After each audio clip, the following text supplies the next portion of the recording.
There was a job as a creative manager for a radio station in Chennai. And so I called my cousin. I said, hey, should I apply for this job? And he was like, apply for it, you'll get it. I was like, what? That sounds so gangster. The name Made in India, because my name is spelled M-A-E, was what my grandpa gave me. I used to do the request show in the afternoons. Somebody wrote to you saying #made my day. Yeah, because I played the request on the air and then I'm like, I'm going to take I'm going to use it one day. A rambly conversation doth a podcast not make.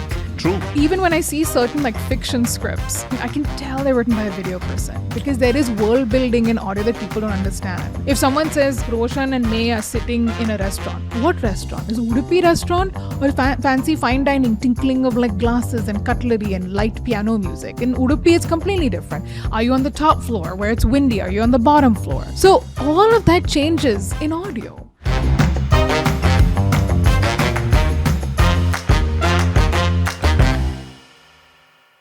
If you've got anything to do with audio and podcasting in India, you could not have not heard of me. And if I had used that sentence and she was on the other side, she would have said, can we take that again? Because I don't think it's very well constructed. And then I would have had to do it again. But I'm here with Mae Thomas, founder of this absolutely amazing podcasting audio company, and perhaps one of the people who can really give you a bird's eye view of what's been happening with audio and podcasting over the last couple of years. That's what Stumble is about today, a lot about audio, podcasting. So listen in. Mae, thank you so much for taking time and coming here. I am so excited and well done. You are the true one-take wonder, in my opinion. Thank you. Thank you. Thank you. I remember doing that in your studio and you guys were like, that's so good. Can you do one more? Remember? I ended up going to do one story and then I ended up doing two. But I had an interesting first question for you. What's the worst sound you've ever heard in the world? Oh my God, there's so many. I feel like being in audio, I feel like I'm hypersensitive to everything, but definitely the usual suspects, the sort of nails on a chalkboard, those are awful. But I feel like now, I really do think after the pandemic, I think just online audio has just given me so much ear fatigue, just really shitty audio, I think in general. It just makes me weep. I'm like, can we just go back into the studio again? That's my trauma. And what's on the other side? What's one of the best sounds you ever heard? Honestly, I know this sounds very strange, but I love people's voices. Even you, when I'm listening to your voice, you have this wonderful, deep texture also that's there in your voice. So I like listening to people's voices. And even though I don't understand languages as such, different people have different accents also. So I can tell that, someone from Malvan will sound different from someone from Pune will sound different. So you may not understand Marathi very well, but I like accents. I like people's voices are my thing. I feel like you feel people's humanity in their voice. No, absolutely. And how about your grandmom's hymns? Oh my God. I feel like I need to do some kind of top music charts, hymn charts of a radio show of the top Malayalam hymns. That would be amazing. That's so lovely. But honestly, I think it leads me to what I was going to say next. That I see a lot of people in today's creator generation are obviously moving to cities where they find work. It's not necessarily their place of birth. Yeah. And this migration brings with it a deep sense of loneliness. Yeah. How do you deal with it? How do you see others, who are in the creative field deal with it? I will definitely say that sense of loneliness, right? And also this idea that if you're trying to think of what you want to do, the first thing that I realize is my go-to is just talking to other people. I feel like when you're in a state, there's so much that's happening in the world now. We're post-pandemic. We're in some sort of slow motion recession of some sort. And so I feel like in that sense, when you talk to other people, firstly, you feel less alone, but you also feel like your problems aren't only your problems, that everyone's going through something similar. And a lot of the time as creative people, we have your inspiration comes in waves. You're not always inspired and you're always also not always not inspired. And when I feel like I talk to more people, or and people who maybe not come from the same background as me, or maybe are completely different, anyone from the CFO of like a company that I used to work at, all the way to, my house help, like talking to her about like tomatoes and what can we use instead. And then I always chat to her about like her opinion about things. And she's so fascinating to me because like her life was so different from mine. And so I feel like in these moments when you have that chance to talk to more people, I feel less bothered by that loneliness, but I also feel like I'm not just sitting around. And so, yeah, I think for me, it's about just interacting with people, though I do also love my alone time sometimes. Yeah. Do you schedule alone time, or it just happens? I feel like it's much harder for me to schedule alone time. I think the thing that I find hard to schedule is time to actually be with people. I think that's the thing I find really difficult. Okay. Alone time seems to come pretty naturally, I think. But yeah, I don't think I feel like I need to schedule alone time. Okay. Take me back to your early days when you're in school, you're traveling cities. You said that you have to choose which school you really love. When I asked you, saying, so what was your that time that you really enjoyed?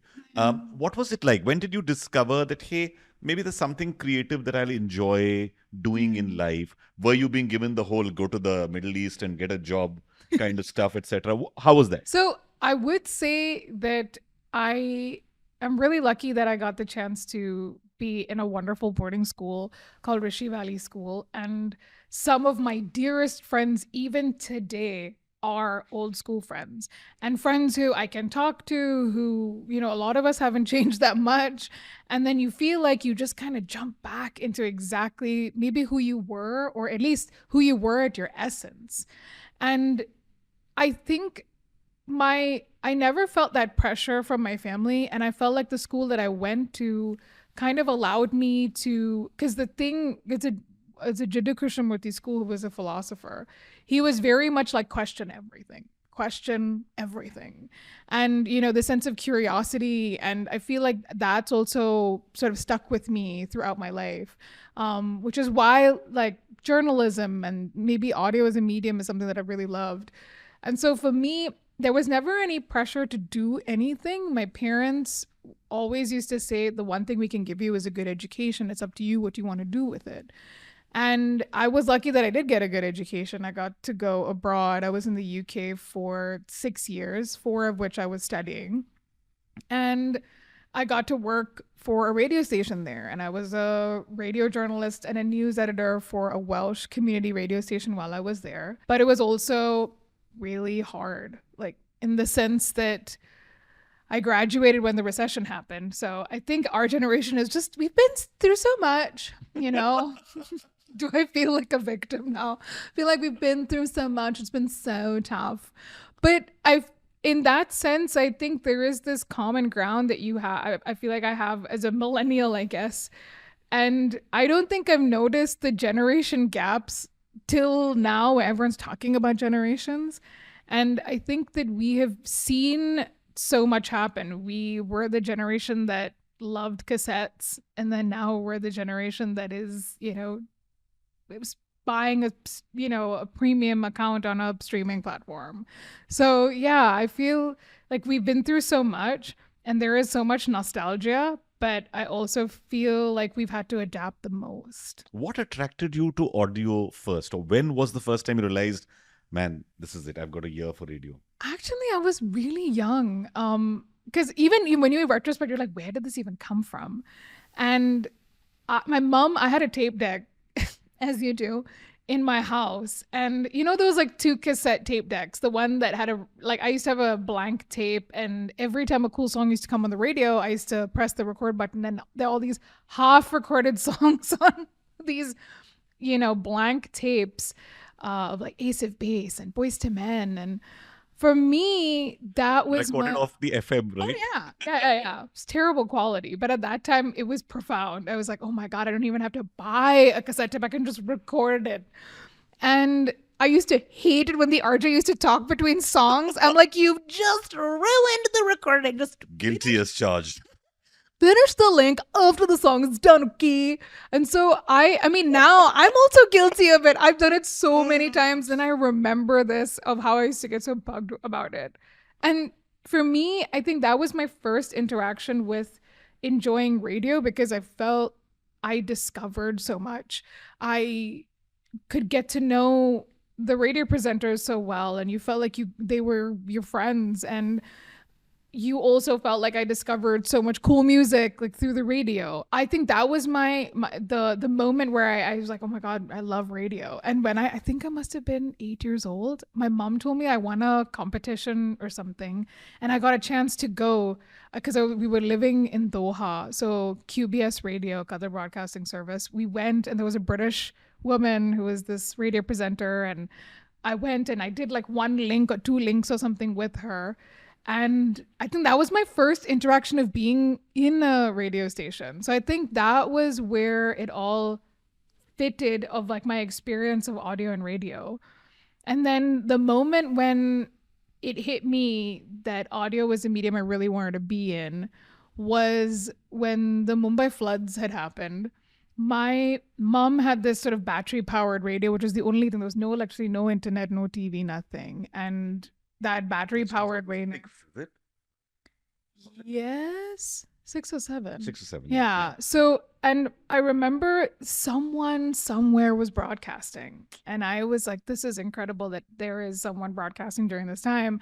And I had this moment when I was like, oh my God, if the apocalypse happened, I still have a job. They still need RJs. I had that epiphany moment of like, I should just, be in radio. And that's why I enjoyed radio. I enjoy radio journalism, but as you know, in India, you can't really be a radio journalist unless you're in public radio. So. Yeah, I was going to ask you, saying that when you worked for Welsh Broadcasting or at that point in time, what was it like being a radio journalist? And tell us a little bit about that, because not many people would know what being a RJ everybody knows, but what does a radio journalist do? Yeah. And was that your first paid gig? No, my first paid gig was probably like part-time work in college to earn some extra cash. But I think the first job I ever had was I used to work for the disability department in our college, where I was a note taker. I would kind of understand what were the needs of someone a student who had a disability, and then I would help them either take notes in class or help them with their assignments. So that was my first paid job.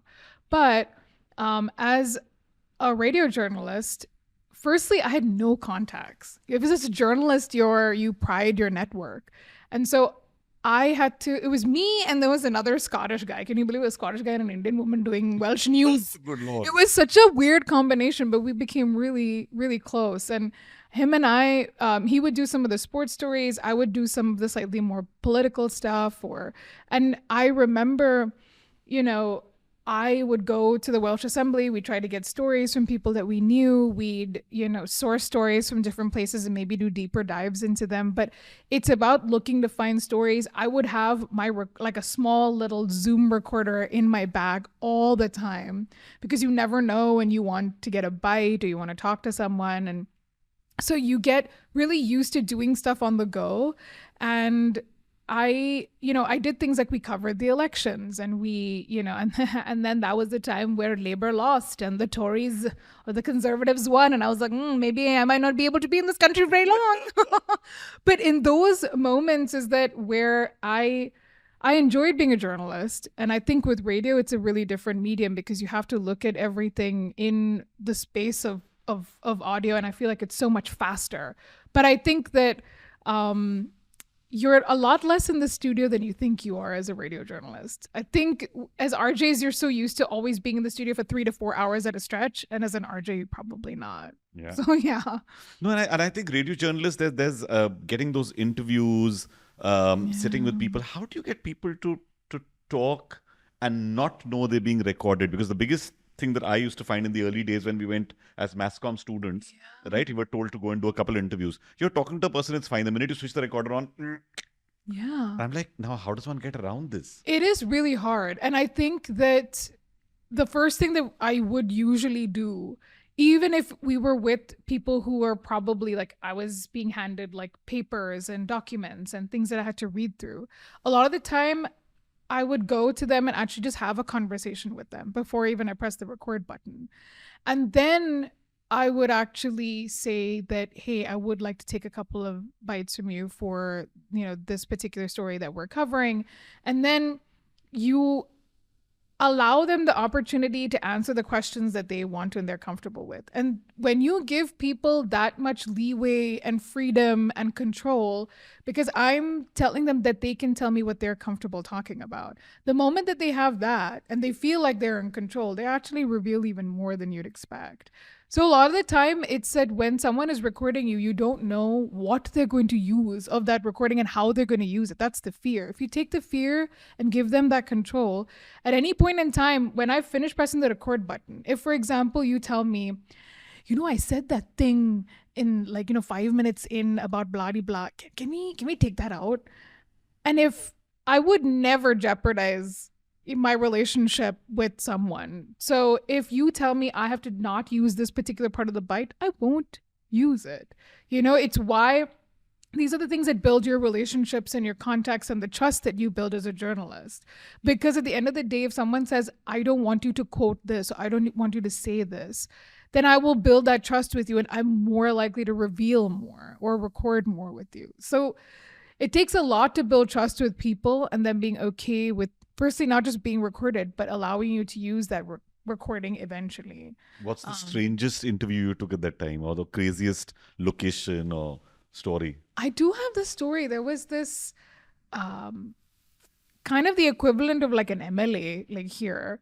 And there was a bunch of this farmland that were coastal, and there was a lot of like coastal erosion that was happening on these farmlands. And so I got invited by like I said, the equivalent of like an MLA to a meeting that I was probably not allowed to be in. So I landed up there. He notified, because there were people from the water board, this, that, who were all there. There were 2-3 people that knew who I was besides this MLA. And then he introduced me to whatever, the water board guy. And that guy was like, she can't be here. And I got thrown out. And I was in the middle of like nowhere, hicks of like some corner of Wales. And then I ended up calling, and the MLA guy, even though he wanted to help me, he couldn't come out of that meeting. So then I didn't have a car because he brought me there only. So I'm in the middle of nowhere. I can't sit there and wait. I don't know how many hours this thing is going to be. And so then I called up my station manager and I'm like, so I'm located here. Can you please? And that time was Uber and all. I just had to call him, and he was so sweet. I was about 2.5 hours away from like Newport, which is where the radio station was, and he came and picked me up. And then so that was like the weirdest moment that I ever had, that like you can enter a space that you're not allowed to be in. Everyone was cool except for this one guy. He was like, I'm not talking if she's going to be here. Then I get her out. I was like, oh God. And then I had to go. I can't just be like, no, I'm going to be here. It is a private meeting he's invited me to, hoping that certain things would get revealed and I'd be able to write about it. But he couldn't not announce that I was a journalist. He had to say it. He was like, oh, she's working for Newport City Radio. She's a journalist. And then that's when the guy like froze and he was like, no, I'm not going to talk. I'm not. Because he initially started talking. And then as he started talking, he realized that he's going to start revealing stuff. And then he was like, I can't talk while she's here. Please get her out. I'm like, oh. So yeah, that is probably, maybe not an interview, but a really weird moment I had where I was like, oh my God, this is when you have to put yourself at some kind of risk. Now, you finish all of that. You come back to India after that. And what was the first job you took here? Actually, I left because it was, again, I graduated when the recession happened. It was very difficult getting a job there because when you're applying for any job, and I wasn't like an accountant, doctor, none of that. And any company would have to prove why they're hiring an Indian woman over everyone in the UK and Europe. So it was difficult for me to get a job at that time. And then I decided to come back. And in coming back, my mom had told me that one of my cousins in Chennai, there was a job as a creative manager for a radio station in Chennai. And so I called my cousin and I said, hey, should I apply for this job? And he was like, apply for it, you'll get it. I was like, what? That sounds so gangster. And I was like, okay. And I went to Chennai. I applied for the job. They invited me for an interview. I did the interview, and literally the next day they hired me. So then I was like, bye, Ma. And then I moved from Bombay to Chennai. And I thankfully, my uncle, my mom's younger brother, and their family live in Chennai and have a lot of other family in Chennai. So I was able to just be there for about a year working for a radio station. And then I used to do like an indie music show on the weekends. And yeah, it was quite fun. And is that when your love of indie music begins? Because I mean, what you do today, Made in India, you feature such fantastic bands. I asked you the other day saying you should just come and curate for us because, you know, I mean, it's really wonderful. And you give them their space, you give them their respect, all of that. When did this love start for indie music? I genuinely think I have to attribute my obsession with music to my mother, because she is, music obsessed. And so, were my grandparents as well. So I came from a family that just loved music. So my grandmother and I still sing like old Jim Reeves songs and Glenn Campbell and all that. And so in that sense, I think I just grew up with music a lot. And I always liked this, discovering music and always finding weird and wonderful bands or artists that you may have never heard of before. And I was that person that used to always buy like OSTs, of like films, because I had so many of those. Yeah, so many. And so I think I was always about discovering music. I was always excited. I loved recommending music. I'm like, oh my God, you check out this super cool band. They're like, who are they? I'm like, oh, they're from like, Uganda, and they do this like amazing sort of like spoken word something or the other. So like there's so many of these moments where I would have all these cool bands and cool artists, and I'd love recommending them. So I think in that sense, I didn't really know much about the independent music scene in India till I found out that one of my cousins, my cousin Amit, who was part of this band called Junkyard Groove, won some Dubai rock something. And then my mom was like, oh my God, Amit won this thing and what a cool band he has and all. And I was like, wow, I should check out. And then moving back to India, being in Chennai, I used to follow n87.in, at the erstwhile N87. Now that, online publication doesn't exist anymore. Arjun Ravi. Yes. Of course. So I used to follow them and I used to check out all this like super cool music, and I'm like, wow, this is amazing. And a lot of the time that's how I used to do my indie music show. And in that sense, I once was looking up n87.in and I found this job opening for a sub editor, and I was like, oh my God, I can actually just write about bands. I should totally do this. And that's how I ended up moving from Chennai to work at n87.in, because that's kind of when I got really, really sort of very deeply intertwined into the independent music scene. And nh7.in then takes you to radio, right? Yeah. So I was only at n87.in for about 9 months. I wasn't Why was there that? for because, and I think you might also really understand this, is that I feel like when you've done radio, it never really leaves you, which is why like podcast, like, you just end up doing it because it becomes such a deep part of you.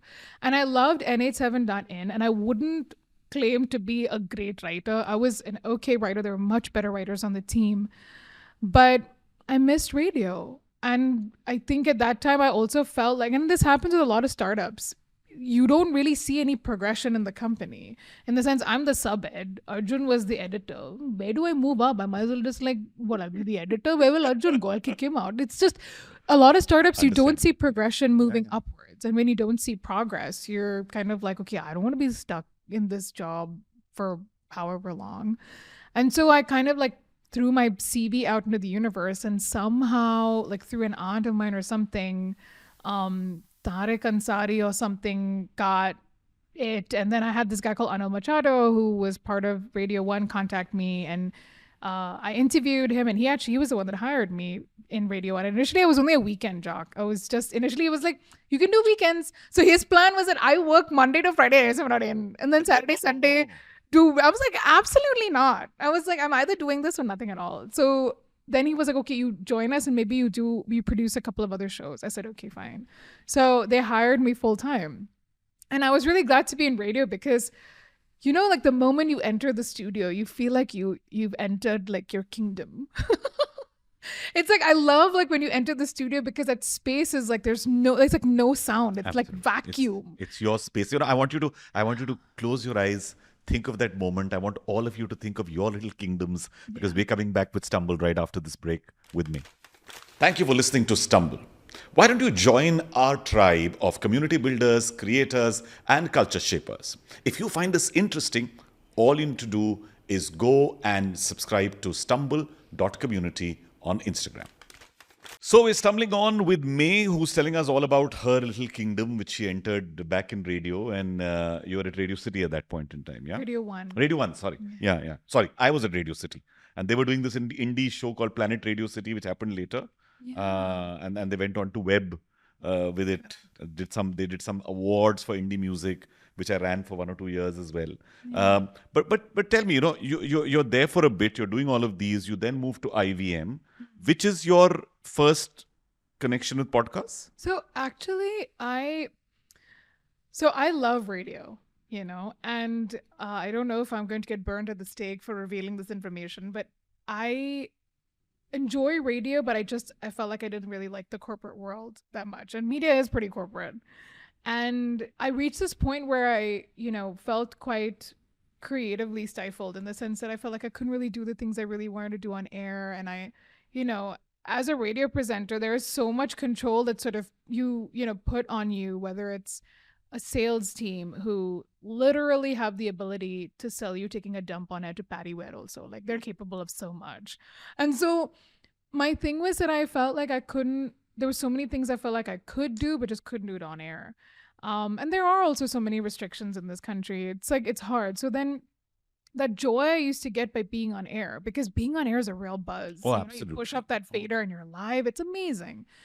And I just didn't want to deal with everything else around it. Like, the moment, like, you talk about being in your kingdom, the moment you open the door to leave the studio, you're just like, oh, this is where all that stress is going to come in.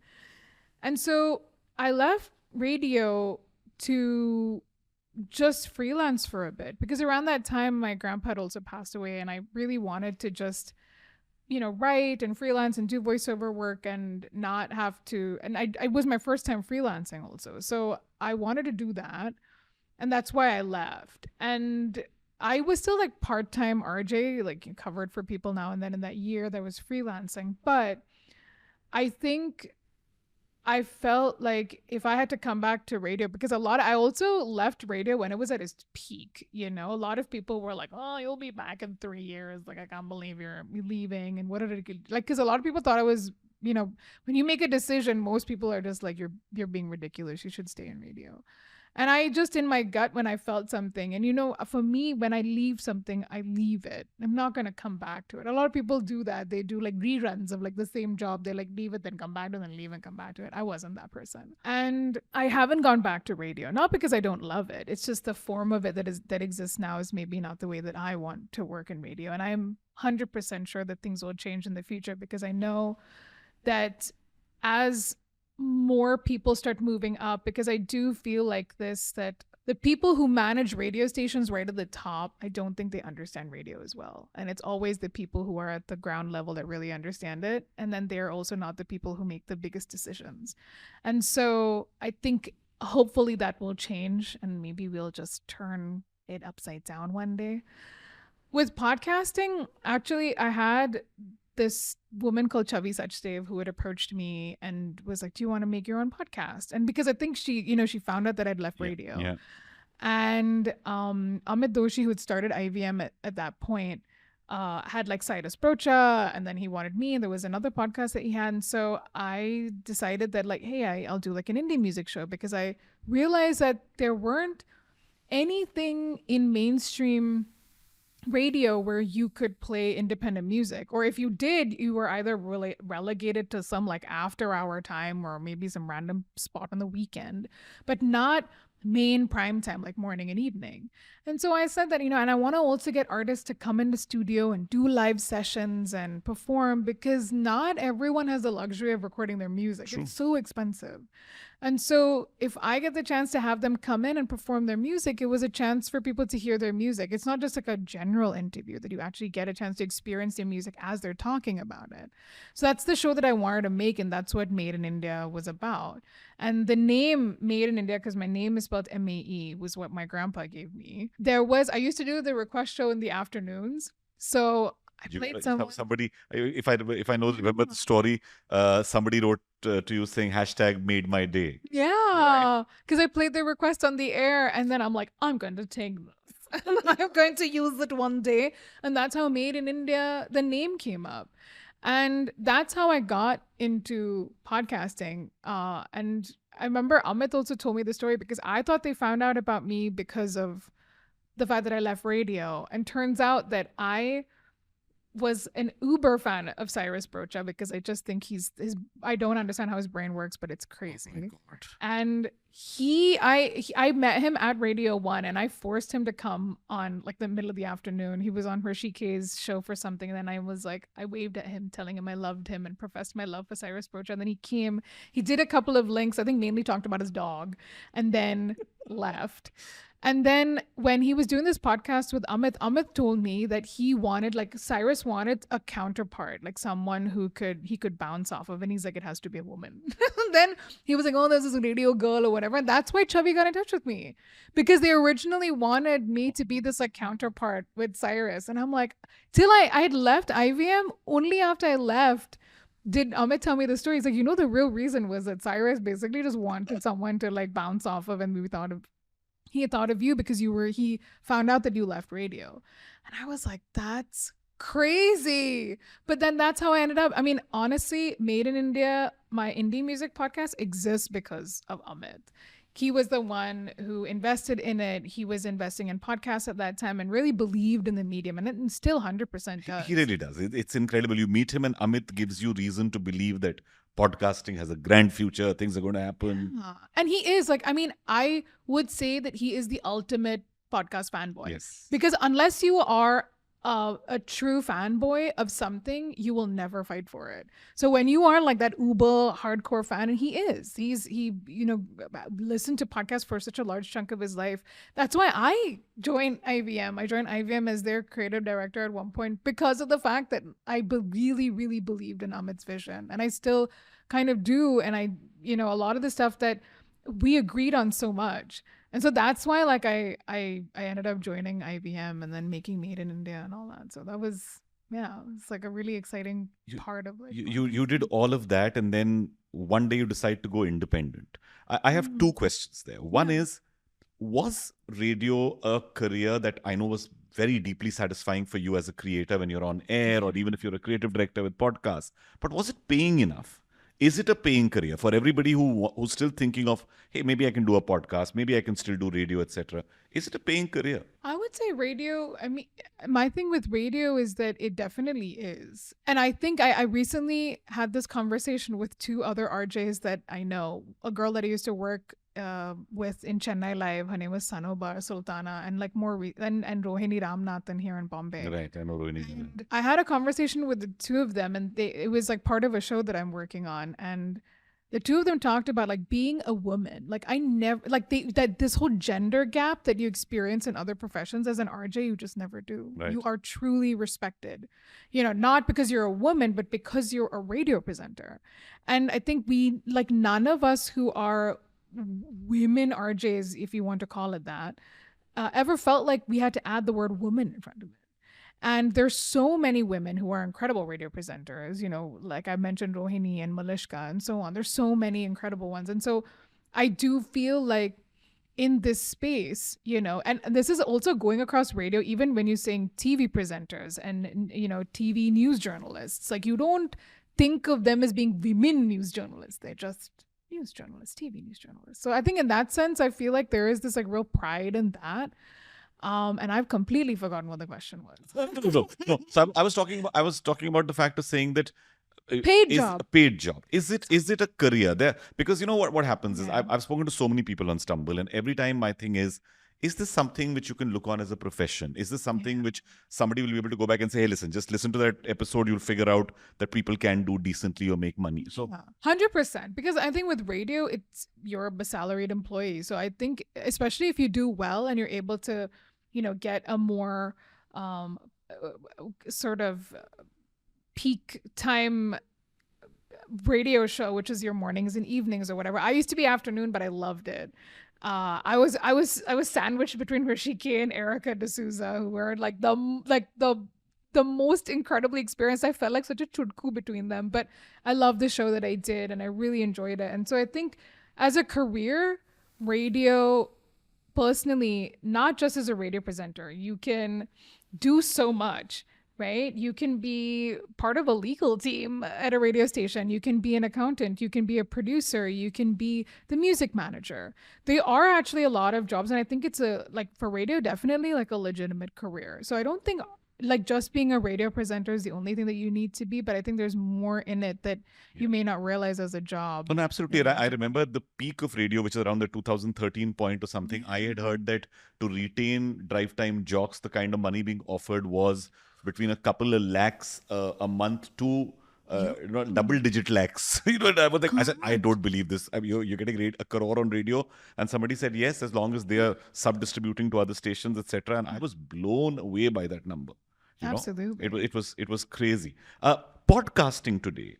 What are the avenues? I know it's deeply satisfying, but I have two thoughts on podcasting. And because I know that you created Made in India, you did Pooja Dingra's podcast, which is your first podcast that you made, and that did phenomenally well, right? And everything else that you make. I mean, what I love about May is that there is a process. There's deep thinking about what you're saying. You produced a podcast for me during the pandemic where I was like, I think I want to say something, but I don't know how to say it. And you were like, we'll just do it for you. Don't worry.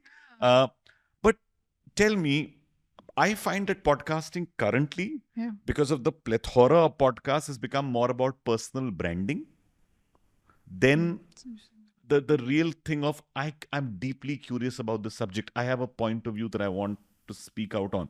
Yeah. What do you think? I mean, it's just a provocation. I want to just ask. Yeah. So I do think, and this is my opinion on the podcast industry at the moment, especially in India, there is so much that people aren't able to experiment with in audio, right? An audio, a rambly conversation doth a podcast not make, in my opinion. True. And so I do think that the way in which, if you, this is where I try to help people, who come to me saying, I want to make a podcast, and then figuring out what their goals are, what that idea will be, what format it will take, how will we do the production, and where will it take place. All those things are super important. And so for me, you're building something, right? When you're creating something, it has to, in my opinion, stand out from whatever is kind of there already. True. How are you setting yourself apart? And also, I believe that everything that you're making shouldn't be like, let's just go make it. I feel like you have to be really purposeful. And when you come with a sense of purpose with what you're making, people will invariably realize that. And so I feel like that's super important, which is why, there's some shows that I've worked on where we had gone through this incredible process. There was a show called Women in Labor, and we spent 2 months editorially understanding, okay, what is the mission of the show? Because I said to them, I was like, I was handling the production for their second season. And what happened was they started the podcast because there was a statistic that came out saying that women were leaving the workforce. Why? And so they interviewed economists and, sports journalists and all kinds of incredible women. And in the second season, I said to them, you need to do something different. And I told them that, you were looking at why are women leaving the workforce. Maybe we can do something in this season about how do women, what are the problems they're finding being in the workforce. So I'm like, don't just do the same thing you were doing before. And then we sat down, we jammed on it. We were trying to figure out who were the people we wanted to interview and where we were taking this and what was the format going to be and how we were going to construct the episodes. And it was so, it fuels, my batteries when you're able to really do something with purpose. So then when you go out to actually do the interview and talk to the person, then you know exactly where it's coming from because you know the really core purpose of what you're creating. And I think now, in the podcast space, I think there is so much potential in terms of just doing different kinds of formats, in terms of, having different kinds of people. Podcasting is a space where you can have a far more nuanced conversation. You can talk about things you aren't going to be able to talk about anywhere else. And you can be underground if you wanted to be. There's so many cool things, so many cool formats, things that you wouldn't even believe you could talk about but can. And I do think, and I don't know if you agree with me on this or not, I do think there's a barrier to entry in audio, in the sense that when creators are interacting with photography and videography, you know that on an app you have these cool filters and transitions and putting this and doing that. There's all these cool ways in which you can create amazing photography and amazing videos. And so for me, I'm like, that interaction with audio doesn't exist in the way that we experience the medium. And so where do you experience the medium? WhatsApp voice notes? That's not an exciting way to experience audio. The world building that you can do in audio. And so for me, there is a barrier to entry because people only think of like, these are the standardized formats that you can do, and you can do this and you can do that. And a lot of the time when I'm talking to very video people, they, I remember there was someone who was telling me that, okay, so if we take this like top down angle and do like a top shot of like something and then we move forward, and I'm like, in audio that makes no sense. You experience audio like as though, because your earphones are on your ears, you're at the center of it, and you're always experiencing audio like here. Right. There is no camera angle. None of this stuff makes sense. And so even when I see certain like fiction scripts and I see that they're written, I can tell they're written by a video person, because there is world building in audio that people don't understand. If someone says Roshan and Mae are sitting in a restaurant, what restaurant? Is it Udupi restaurant or fancy fine dining, tinkling of like glasses and cutlery and light piano music? In Udupi, it's completely different. Are you on the top floor where it's windy? Are you on the bottom floor? So all of that changes in audio. It's so for me, like a lot of the time, and this is how I remember we had to do this one audio design where we thought the entire conversation between two people was in the night. And this guy was like, no, it's daytime. You can just change it. We were like, how? That's like doing a reshoot. Like, and I gave him the example of like, you hear dogs in the night and birds in the morning. Like, I just gave him that example. Oh, amazing. But like in that sense, I feel like there isn't enough being done experientially, experimentally, or even like something super simple in terms of different kind of format ideas. I'm not even saying that you have to do something super complicated. You can do something very simple. But I feel like there is more opportunity and things that people are not able to explore in audio, because I do think there's a genuine barrier to entry in audio that like a lot of people are not realizing. And so I think for me, if I had to say the more people that are creating an audio, the more exciting it is for me, which is why I've never been very precious about knowledge. Someone calls me and tells me like, I want to make this podcast, I don't know how to do it. I tell them. Nice. And I had like, I'll give you an example. I had this one friend who was my cousin's college friend in Bangalore. She is a psychiatrist or a psychologist. She called me and she was like, me and this, we're starting this like sort of therapy clinic thing, and we want to have a podcast, but I don't really know what to do. And then I started talking to her and understood the idea. I thought she was like, I was like, do you want to cover like a different illness in every single episode, when you're talking about psychology? And she was like, no, actually, she had this like super cool idea. She was like, we want to cover really basic things that people go through, like road rage and heartbreak, and how do people deal with like really everyday things, procrastination. And so I was like, oh my God, that's so cool. What an amazing idea. Yeah. Then she was like, but I don't know where to record it. I don't have mics. And I was like, you will in Christ College in Bangalore. I was like, do you know any musicians? She was like, yeah, I know so many of them. They all have studios. Cool. Ask your musician friend. You have mic? You have recording? Can you just do me this one favor and do? I was like, you know so many musicians. And then she was like, yeah, why would I pay studio? I just asked like some of my musician friends that I knew in college and just go and like record in their bedroom or wherever it is that they can record from. I was like, all the musicians record in their bedroom anyway. They all have mics set up. And so then she was like, oh my God, you're absolutely right. I mean, that was like one tiny way I could help someone, right? And this is what I mean by the more people that are there in podcasting, the more it validates you being in an industry. Like no one was making a podcast, and why will I be in this industry? So I think for me, I'm always excited when more and more people want to make podcasts, because for me, it's just like, yay, more people in my industry. It gets me excited. How many shows are you all making currently? Currently, I maybe about 10. And like, yeah. And so, I mean, I'm very much a small production house, but we are working, and a lot of them on and off, because some of them are seasonal, some of them are ongoing. And so, yeah, that's about, but it kind of fluctuates. So we, at different times we're working on different shows. Some of them are in production and post-production, and some of them are releasing. So, and very varied bunch of shows that we work on. And we're like, there's a lot of really interesting stuff that's currently in production that's really exciting. And I know that I'm mainly in the nonfiction space, but we are working on some fiction stuff. I've signed so many NDAs, Roshan. That's not an issue at all. I know I'm conscious of time, so I'm just going to quickly ask you two more things. One is that there's a statistic which says that over 2,000 crores is being spent on audio. A lot of the audio is fiction storytelling at a tier 2, tier 3 level, which is going on.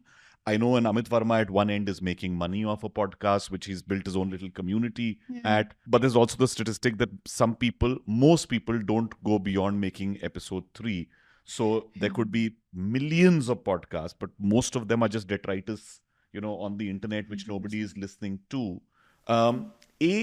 What can keep them going for people who want to make? Just 2-3 little quick tips that you could say, guys, focus on this, do this for one. And where do you see podcasting heading now? So I would firstly say that if you are going to start a podcast, and I'm saying that doing this purposefully, it's in the same way that you would start a YouTube channel, right? You can't just release 3 videos and just assume everyone is going to turn up. And it's the same way with podcasting. You have to be deeply invested in the show that you're going to make. And it might not be a forever show. Like, I try to release an episode every week, and I've been doing that for 8 years. I take breaks in between sometimes because it's a lot. But someone like a Pooja Dhingra who loves making her podcast, she's like, I can make 1 season a year, which is what she wants to do, because that's her, that's her investment, And so every single person, I think, if you're wanting to make your own podcast, number 1, make a pilot. Like, that's the first thing I would tell you to do. Just go ahead. Even if you're just recording on your phone and it's you and someone, I would always say start with someone familiar, someone that you know, or something that you can do that's like, or if you're scripting something, write it all out, read it out, and then listen back to it, right? If you listen to it and you're like, man, that sounds damn boring, then you edit it down, right? Or a lot of people like make something and don't listen to it. And I'm like, if you don't listen to something, then how do you know it's going to be good? I mean, obviously, if you're making a show for a long time, it's different. I barely listen to my own show till it comes out also. But then I know that I really trust my team because I've really trained them well. But here, when you're starting out, you have to listen to the stuff that you're putting out. So I think doing a pilot, don't be afraid. Don't be like, do I need a good mic? No, just go ahead and make it. Listen to it. See if it sounds good. Share it with friends. See what they think. They will be so honest. Your best critics are your friends. They may be brutal, but I think it's worth it. I always think it's like worth making a podcast. But please know that even when you're thinking of people, because this is another thing people think about podcasts, is that Amit Verma has been doing it for a long time. Joe Rogan has been doing it for like 2 decades. He didn't get to where he is now. He's made 2,000 episodes, something like that. Right. You don't just become like this money-making machine like after releasing 3 episodes. And on top of that, what you do is you have to release consistently, week on week. You have to keep putting something out there to build the audience around you. You have to engage with them on social media. You have to do all that stuff. And I had someone who really put this really beautifully. When I said that, because he was asking, I was telling him you shouldn't just do like 4 or 6 episodes. You should try to do at least a 3-month run and all. And he's like, oh, no, I know that we should make like a certain number of episodes. Ideally, we want to do this for 6 months. I was like, oh, that's great. And then he's like, yeah, it's like starting an Instagram account and putting out 4 posts. And I was like, yeah, that's true. That's exactly how do you can assume that you're going to have a huge audience if you only put out 4 posts on Instagram? Like, I've got millions of people from there. So I think in that sense, like, if you want to start something, make a pilot, listen to it, and troubleshoot, make your mistakes, and then start making your show.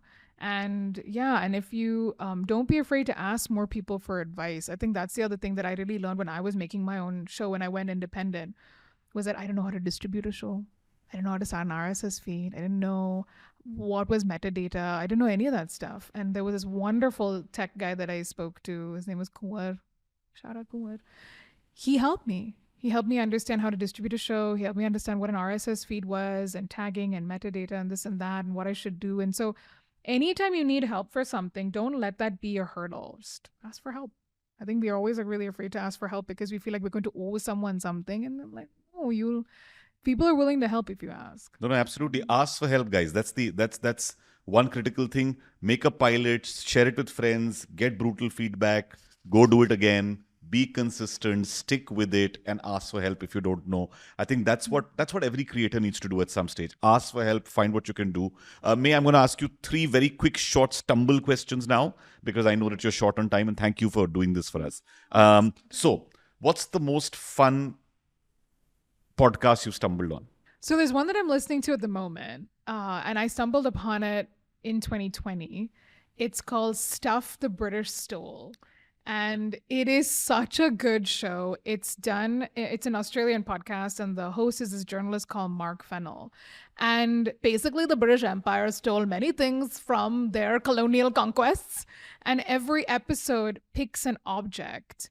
And these are objects that used to come from a particular country that was colonized. And then they're now sitting in museums and galleries and school libraries and basements and, gathering dust. And where they come from has a story. The significance to that community has a story. And then how that community or that country is trying to bring it back also has a story. Amazing. So it's this very emotionally laden, wild adventure. And it also is telling, colonialism had a lot of tragedy, and these objects represent one part of it. But I also feel like it's a wonderful way to tell history. It's brilliant. like, Empire reminds me of the same. Anita Anand and William Dalrymple. What a brilliant podcast as well. A band you've stumbled across recently that you'd love to share with everyone? Oh my God. So this is very exciting. This is actually this dub reggae blues rock band from Sri Lanka called The Soul.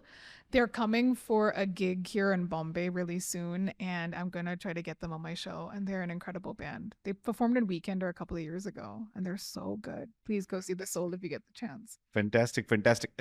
Something you've read which you stumbled across, which is fun? So there is this economist called Shreyana Bhattacharya, and she has this... Oh, being Shah Rukh. Yeah, right? Desperately Seeking Shah Rukh. Desperately Seeking Shah Rukh. Yeah, I am profoundly obsessed with that book, and I am not I would never state myself as a Shah Rukh Khan fan because I'm not that much of a loyalist because I haven't seen enough of his movies.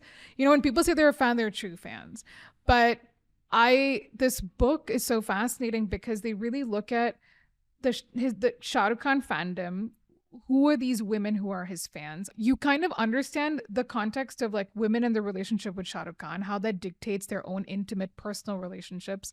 And then they're from different social strata. She interviews all these women. And then you also have her talking about the dating scene in Delhi, plus interweaving that with data analysis and understanding women in the workforce and employment and unemployment and the difficulty women are having like being and staying in the workforce and how biased it is against them. And it's so wonderfully written. She is so profound, and it is one of the most incredible books around economy that I have ever read. And all around like Shah Rukh Khan fandom. How do you do it? I don't know how she does it. No, it's an incredible book. If you guys haven't read it, this is a great time to after the show go and get yourself a copy. Stumble is a community of creative, curious people which we are building with Commune. It's a grand idea of bringing something on a beach somewhere, which is South by Southwest meets the Burning Man. That's what I always pitch it as to people. But we've got these Ganjifa cards. So Ganjifa was in Orissa, when they used to play cards, they used to play them with these circular cards. Okay. But Virkendar, who's been our creative director for the project, she made these. Cool. We always just give a bunch to people to say, hey, pick one or two that resonate with you and tell us why that image is something that would mean something to you. Yeah. And then right at the end, tell us, why would you be excited to be at Stumble with us early next year? One is this, which is untitled file. The reason why this particular one is that I am so used to sending files up and down for work. And invariably, having like nomenclature for the file naming system where it isn't just revised 1, revised 2, extra, final, final, final, final, final, final. Oh my God, So everybody will this- know that. Yeah. So this reminds me of that because I'm so used to this like final, final. This is the final version 4. So yeah. And I think designers, audio engineers, video guys, they all get Oh, they get it. Absolutely. They do. Absolutely. And this is a sofa. I am a huge fan of a good sofa. My whole work life is on my sofa. I don't sit on like a chair and a table, which is what you should do. But I think I feel really comfortable just sitting cross-legged on a sofa with my laptop on my lap, which is probably probably why I have like bad Buying back and- advice for a good sofa. Tell us. Yeah. Oh, for a good sofa. Yeah. I hate the sinky ones. Those ones are really awful, but nothing too sturdy. I don't want to be sitting on wood. So yeah, you have to find this like fine balance between softness and hardness. That sounds That sounds a terrible. little off. A sturdy sofa that envelops you in a creative hug. That is That so sounds nice. better put than like something between softness and hardness. May with all that you know, with your profound knowledge, with the way you share it, you really, to me, have always felt. I mean, whenever you've called upon us or we've called upon you, I've never felt that it's anybody imposing on the other because you feel a part of the community. Yeah. We are going to have you at Stumble, but tell me, in your vision, it's 3 days, you're on the beach, something that you think we'll be doing, or why would you come there? So I would like to stumble on the beach, wherever that may be. For me, I think would be just to sit down and just, I cannot tell you the luxury of doing nothing. It's so good. I feel like I'm busy all the time. So stumbling into utter nothing it's such a privilege and sounds like paradise to have nothing to do. That's what I would like to stumble into. Nothing. Fantastic. We promise there'll be lots of lovely voices you'll hear there, lots of lovely things, and of course, there's a lot of these sitting by the beach and listening maybe to an Ankur Tiwari strumming right next to you. Sounds like paradise. There's an idea called the Museum of Rejections, where any time in life that you stumbled, you can share. Yeah. Right. So The Museum of Rejection sounds amazing. that's one of the things we're doing there. Have you ever had a rejection that you want to leave us with that it was a stumble that happened but you got over? I think in the dating world, there is so much pressure on men to be the first one to make the move. And I never felt like that was I felt like it was important that even if I like someone, I should tell them. And so, yeah, I face some rejection from dudes. And they're as bad as women when they reject. So, yeah. Oh, Lord. Yeah. When they say that we're not as harsh, I'm like, as men who get rejected so often, I'm like, you should get it. Just saying. Show some empathy. Yeah. Yes, come on, understand. You stumble across some good men, I'm sure, there as well. I mean, it's just that it's going to be a large, fun community of people. May, it's been so wonderful having you here with us and talking about audio, podcast. I actually thought there's something I read this morning which I don't know, just seemed so opportune. It said, if this world was blind, what do you think you'd have to offer? And I felt that it was obviously somebody who'd put up a quote because of our obsession with this visual stimulus, with looking a particular way, with Instagram, with video. And I think for two audio people, that's a great statement to hear, isn't it? It's so beautiful to hear. Yeah. Really. And I'm so excited about Stumble. I cannot tell you. You always have such amazingly cool ideas. You're such a creative person yourself, Roshan. Thank you, May. Thank you. We should hopefully be seeing May with us at Stumble because there'll be so much more to talk about there. But till then, thank you for doing this. Thank you for being here with us and thank you for being a part of our lovely community. If you liked watching this podcast, then don't forget to share it, subscribe it, and like it so that you can then stumble across many more such conversations.